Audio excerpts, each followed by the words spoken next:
भगवान के पास जाने के लिए, ईश्वर प्राप्ति के लिए हमें क्या करना चाहिए? सो इनके प्रश्न का उत्तर देते हुए श्रीमद् भागवत कथा का हम प्रारंभ करेंगे। आज से 5,500 वर्ष पूर्व अखिल ब्रह्मांड नायक भगवान श्री कृष्ण इस धरती पर प्रकट हुए और लगभग 128 वर्ष तक उन्होंने बहुत सुंदर सुंदर लीलाएं की। कुछ वात्सल्य लीला, बाल लीला, कुछ गोपियों के साथ, सखाओं के साथ, कई लोगों को मारना, धर्म की स्थापना करना, बहुत कुछ किया। कृष्ण अवतार ऐसा है कि एक पल भी शांति से नहीं बैठे। बचपन से ही कभी ब्रजवासियों के घर पर चोरी करते, तो कभी गोपियों के वस्त्र चुराते, तो कभी यमुना के तट पर रास लीला करते, तो कभी मथुरा में जाकर कुबलिया पीड़ हाथी, चाणूर मुष्टक या कंस का वध करते। अपनी माता के गोद में कभी अपना मस्तक रखकर सोते, वही कृष्ण सांदीपनि मुनि के आश्रम में जाकर ज्ञान ग्रहण करते। सुदामा से मित्रता करते, तो वही कृष्ण 16,108 रानियों के साथ विवाह करते। बहुत सुंदर सुंदर कृष्ण की लीला। 128 वर्ष के बाद द्वारिका में ब्रह्मा समेत समस्त देवी देवता प्रकट हुए। ये कथा भागवत में है। कुछ लोग कहते हैं ना, हम भागवत को घोल कर पी गए हैं, ये सब भागवत में है। तो ब्रह्मा समेत समस्त देवी देवता द्वारिका में आए और द्वारका में आकर कृष्ण से स्तुति करते हैं, प्रार्थना करते हैं, हे प्रभु, प्रभु आप हमारा कार्य करने के लिए हमारी प्रार्थना से जय जय सुर नायक जन सुखदायक प्रणत पाल भगवंता, प्रभु हमने ही आपको पुकारा था, हमने आपको बुलाया था और आप आए और आपने हमारे सभी कार्यों को सिद्ध किया। लेकिन अब प्रभु, अब सारे कार्य हो चुके, धर्म की स्थापना हो गई, दुष्टों का विनाश हो गया और जितना हो सकता था आपने साधु संतों को आनंद भी दे दिया। प्रभु अब ये धरती, ये पृथ्वी आपके रहने के लायक नहीं है। प्रभु आप अपने धाम, निज धाम वैकुंठ गोलोक वृंदावन में वापस सिधारिए। आप अपनी नित्य लीला में वापस पहुंचिए। अब देव कार्य, हमारा कार्य संपन्न हुआ। देवताओं ने भगवान को जितना स्वागत किया ना, उतना विदाई भी, उतने अच्छे से विदाई भी की। कुछ लोग क्या है ना, स्वागत करना ही जानते हैं, विदाई करना नहीं जानते हैं। श्रीमद् भागवत जी में यह भी वर्णन है कि जितना अच्छा देवताओं ने कृष्ण का स्वागत किया, उतना ही अच्छा, उतनी अच्छी विदाई की। प्रभु आप सिधारिए। बहुत सुंदर भगवान की लीला, उनके गुण की महिमा देवताओं ने गाई। मुझे तो प्रश्न का उत्तर देना है, फिर कभी हम विस्तार से इन प्रसंगों को सुनेंगे। जब देवताओं ने प्रार्थना की तो भगवान ने उसे माना कि ठीक है, अब अपने धाम में वापस लौटना भी चाहिए। भगवान ने पूरा प्लान कर लिया।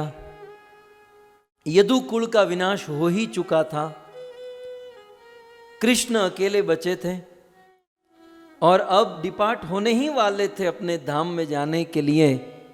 लेकिन कृष्ण ने सोचा कि मेरे विरह में मेरा मित्र, मेरा प्रिय मित्र, वृष्णि नाम प्रवरो मंत्री है, कृष्णस्य दयितः सखा, शिष्य बृहस्पते साक्षात उद्धव बुद्धि सत्तमः।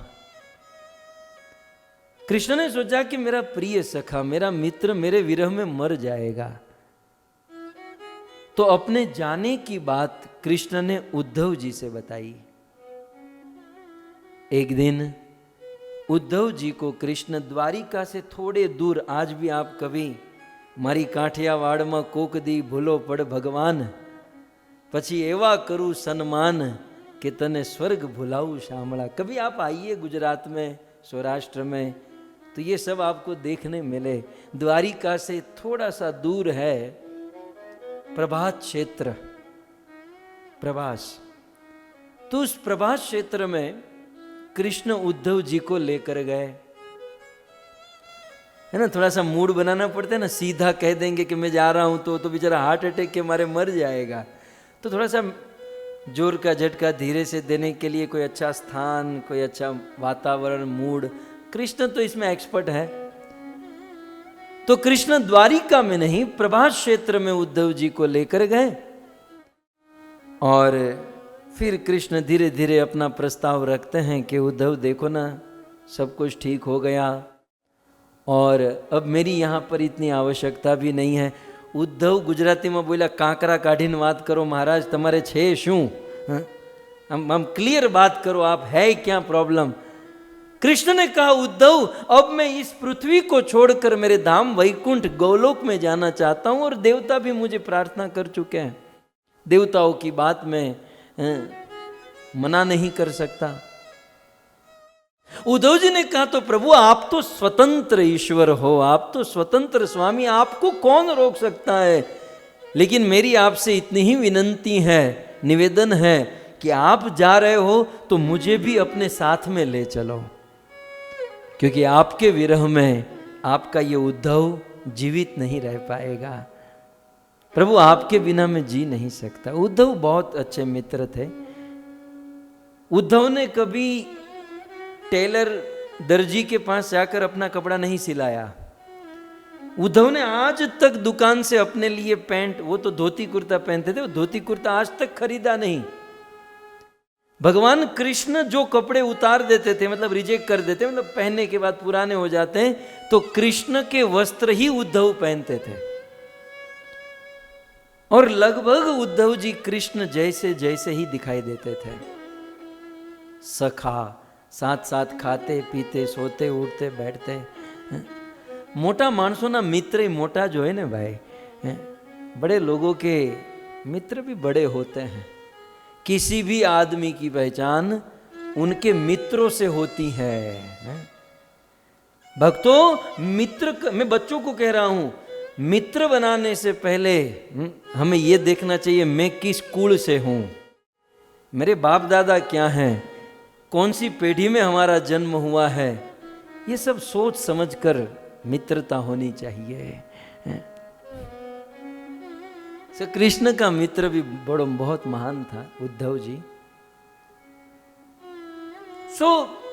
उद्धव ने कहा कि मुझे आप अपने साथ ले चलिए। कृष्ण ने कहा, नहीं नहीं उद्धव, ये पूरा प्रोग्राम मैंने इसलिए किया है कि तुम्हें मैं साथ में नहीं ले जा सकता। उद्धव, तुम्हें यहां रहना होगा, क्योंकि तुम्हें भक्ति का प्रचार करना है, धर्म का प्रचार करना है, संसार के लोगों को अपने आचरण से धर्म सिखाना है। इसलिए उद्धव, तुम्हें यहां रहना। उद्धव ने कहा, प्रभु ये तो हो ही नहीं सकता, आपके बिना मैं जी नहीं सकता। तब कृष्ण ने कहा, ठीक है उद्धव, जब तुम्हें मेरा विरह सताएगा, तुम्हें मेरी कमी महसूस होगी, तो मैं तुम्हें भागवत का ज्ञान देता हूं। इस भागवत को पढ़ लेना, इस भागवत का स्मरण कर लेना, भागवत को सुन लेना, मेरी कमी का एहसास नहीं होगा। और तुम्हें विश्वास नहीं है तो पद्म पुराण में वर्णन है, उद्धव जी के देखते देखते भगवान श्री कृष्ण भागवत में कन्वर्ट हो गए। उद्धव जी के सामने कृष्ण ही श्रीमद् भागवत में रूपांतरित हो गए और फिर उद्धव जी ने उस भागवत को संजो लिया। भागवत और कोई नहीं, स्वयं भगवान है। प्रश्न तो भी खड़ा ही है, आप चिंता मत करो, मुझे याद है, हम उसके आंसर के पास पहुंच रहे हैं। फिर उद्धव जी भागवत पढ़ते गाते। दूसरी ओर क्या हुआ, महाभारत का युद्ध समाप्त हुआ, लगभग 6-8 महीना बीते। तो एक दिन युधिष्ठिर महाराज ने अर्जुन को भेजा कि अर्जुन जाओ द्वारिका और कृष्ण की खबर लेकर आओ। अर्जुन द्वारिका में आते हैं और अर्जुन को यह दुखमय समाचार मिलता है कि कृष्ण तो हमें छोड़कर चले गए। और उस समय अर्जुन कृष्ण की पत्नियों को बोले कृष्ण है नहीं तो अब क्या करेंगे। तो अर्जुन कृष्ण की पत्नियों को द्वारिका से वन के मार्ग से होते हुए लेकर हस्तिनापुर की ओर जा रहे हैं। आज भी यदि ट्रेन के रूट से भी आपको जाना हो ना, तो द्वारिका से आपको दिल्ली जाना है तो बीच में ब्रज आएगा, मथुरा आएगा, वाया मथुरा होकर ही जा सकते हैं ना। गुजरात से आप दिल्ली जाना है तो बीच में मथुरा आएगा। और वन के मार्ग से जा रहे थे तो अर्जुन भगवान कृष्ण की 16,108 पत्नियों को लेकर ब्रज में पहुंचे और ब्रज में गोवर्धन, गिरिराज गोवर्धन की तलेटी में पहुंचे और वहां पर उद्धव जी विराजमान है।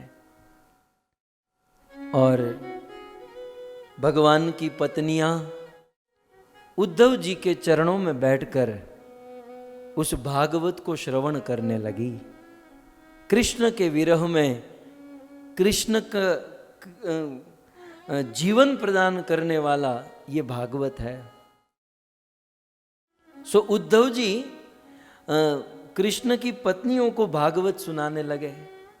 अब जब भागवत सुनाने लगे तो वहां पर परीक्षित महाराज भी आ गए, वो भी भागवत सुनने बैठ गए। उद्धव जी ने कहा परीक्षित तुम राजा हो, अब राजा बनने ही वाले हो, तुम एक काम करो, तुम थोड़ा ध्यान रखो कि यहाँ किसी का कोई युद्ध न कर ले या यहाँ की व्यवस्था करो। परीक्षित ने कहा नहीं नहीं, मैं कथा सुनना चाहता हूं। उद्धव जी ने कहा देखो तुम अभी कथा मत सुनो, तुम कथा में सेवा करो, तुम्हारा सुनने का समय नहीं है। परीक्षित ने कहा नहीं मैं सुनना चाहता हूं। उद्धव जी ने कहा कि तुम कथा की सेवा करो। जो व्यक्ति कथा की सेवा करता है उस व्यक्ति को कथा सुनाने के लिए भगवान व्यवस्था करते हैं। उस व्यक्ति के मृत्यु के समय भगवान भगवत कथा की व्यवस्था करते हैं।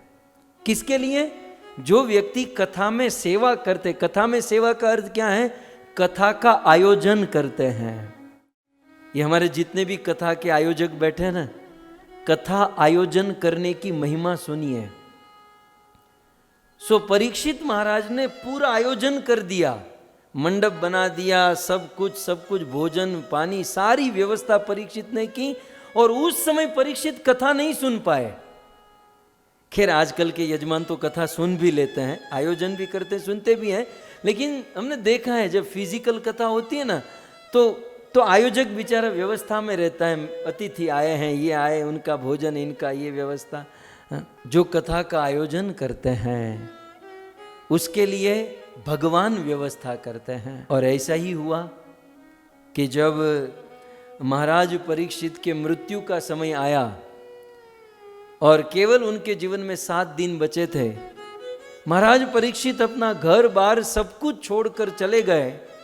कभी आप भागवत पढ़कर देखिए, वहां पर लिखा है देव इच्छया यदिच्छया, मतलब देव योग से, ईश्वर के योग से भगवान ने सुखदेव गोस्वामी को भेजा महाराज परीक्षित के पास।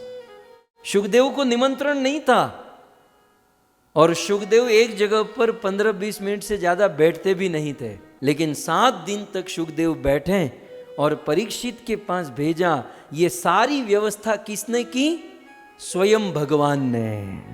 मुझे आपसे इतना ही कहना है कि जो व्यक्ति भागवत कथा का आयोजन करता है उनके भगवत धाम में जाने की व्यवस्था भगवान स्वयं करते हैं।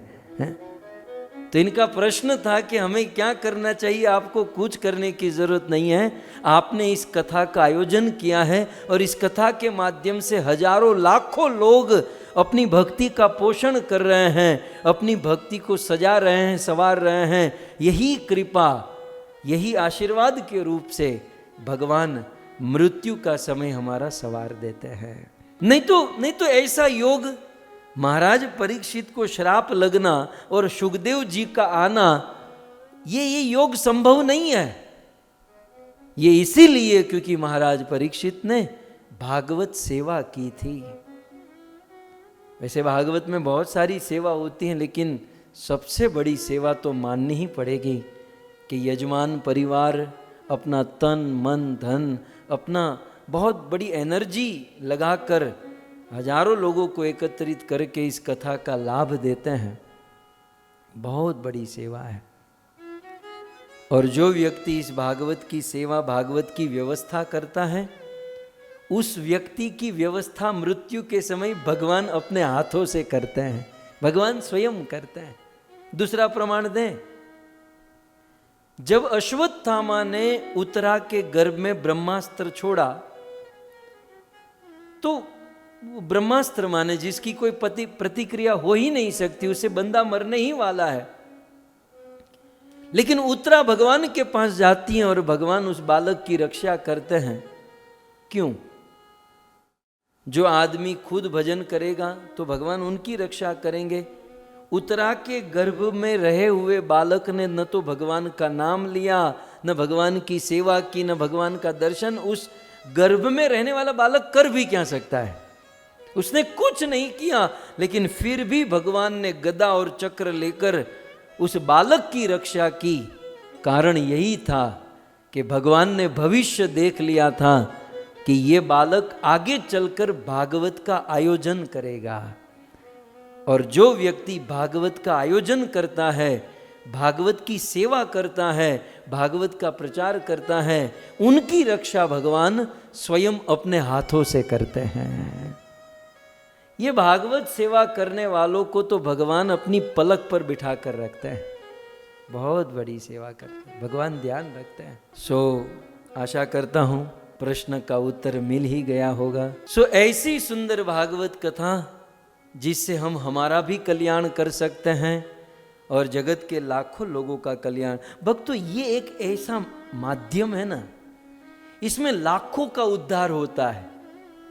आप भक्ति को छोड़कर, और भक्ति में भी भागवत कथा को छोड़कर और कोई भी आयोजन ले लो, उसमें इतने लोगों को लाभ नहीं मिलेगा जितना अभी मिल रहा है। इसमें झुंड के झुंड, हजारों के हजारों लोगों को लाभ प्राप्त होता है। भागवत में केवल भागवत नहीं है, आप भागवत सुन ही रहे ना। श्रीमद् भागवत में कुछ व्याकरण भी है, संस्कृत भी है, कुछ काव्य भी है, कुछ नीति भी है, कुछ नैतिक शिक्षा है। बहुत सारी बातें श्रीमद् भागवत के माध्यम से हमें प्राप्त होती हैं। आज मैं श्रील प्रभुपाद जी के पवित्र वचन सुन रहा था कि एक बार यदि कोई भागवत पढ़ ले, फिर उसे कोई चीज पढ़ने की आवश्यकता नहीं रहती। भागवत सुनने वालों को भौतिक और आध्यात्मिक दोनों ज्ञान अपने आप प्राप्त हो जाता है, क्योंकि भागवत अल्टीमेट नॉलेज, पूर्ण ज्ञान है। और श्रील प्रभुपाद जी अंत में कहते हैं कि भागवत सुनने से भौतिक और आध्यात्मिक ज्ञान दोनों मिलते हैं और साथ ही साथ स्वयं भगवान कृष्ण भी प्राप्त हो जाते हैं।